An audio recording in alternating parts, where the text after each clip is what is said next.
నాంపల్లిలోని BJP రాష్ట్ర కార్యాలయం ఎదుట ఉద్రిక్తత నెలకొంది. ఆమ్ ఆద్మీ పార్టీ నాయకులు బీజేపీ ఆఫీస్ ముట్టడికి యత్నించారు. బీజేపీ శ్రేణులు వారిని అడ్డుకునేందుకు ప్రయత్నించడంతో అక్కడ ఉద్రిక్త వాతావరణం ఏర్పడింది. ప్రధానమంత్రి నరేంద్ర మోడీ అవినీతి పాలన కొనసాగిస్తూ సిబిఐ, ఈడీతో అక్రమ కేసులు బనాయిస్తూ భయభ్రాంతులకు గురిచేస్తున్నారని ఆరోపించారు. ప్రధాని మోడీ అదానీ మెగా స్కామ్ పై వివరణ ఇవ్వాలని డిమాండ్ చేశారు. మోడీ డౌన్ డౌన్ అంటూ నినాదాలు చేశారు. పోలీసులు ఆందోళనకారులను అరెస్ట్ చేసి అబిడ్స్ కు తరలించారు.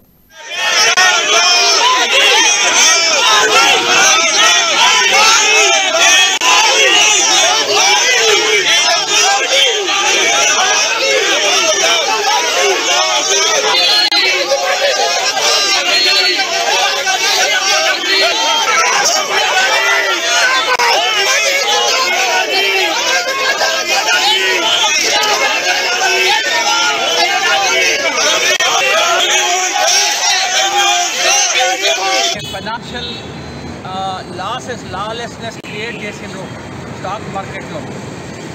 ఈ హిండన్బర్గ్ రిపోర్ట్ను ఏదైతే సత్య శోధన చేసిన తర్వాత హిండన్బర్గ్ రిపోర్ట్ను బయటపెట్టిండ్రు. అలాంటి రిపోర్ట్ యథార్థమైనది.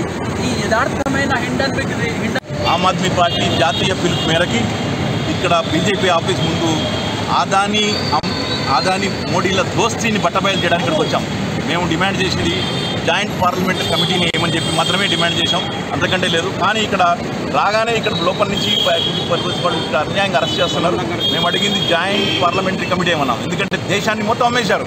ఇటు ఎల్ఐసిని అమ్మేశారు, అటు ఎస్బీఐని అమ్మేశారు, పోర్ట్స్ అమ్మేశారు, విమానాలు అమ్మేశారు, సిమెంట్ అమ్మేశారు, బొగ్గలు, ఆఖరికి పంచభూతాల సాక్షిగా దేశాన్ని మొత్తం అమ్మేశారు. ఈరోజు ఒక్కడికి కట్టబెట్టారు. ఇది మొత్తం ఆదానిని మొత్తం తీసుకురావడానికి, అలాగే కార్పొరేట్ కొమ్ములుగా చేసింది. దాన్ని ఈరోజు మేము ఖండిస్తున్నాం. దానికి నిరసిస్తూ ఈరోజు అదానీ మీద ఈరోజు జాయింట్ పార్లమెంటరీ కమిటీ వేయాల్సిందని డిమాండ్ చేస్తున్నాం.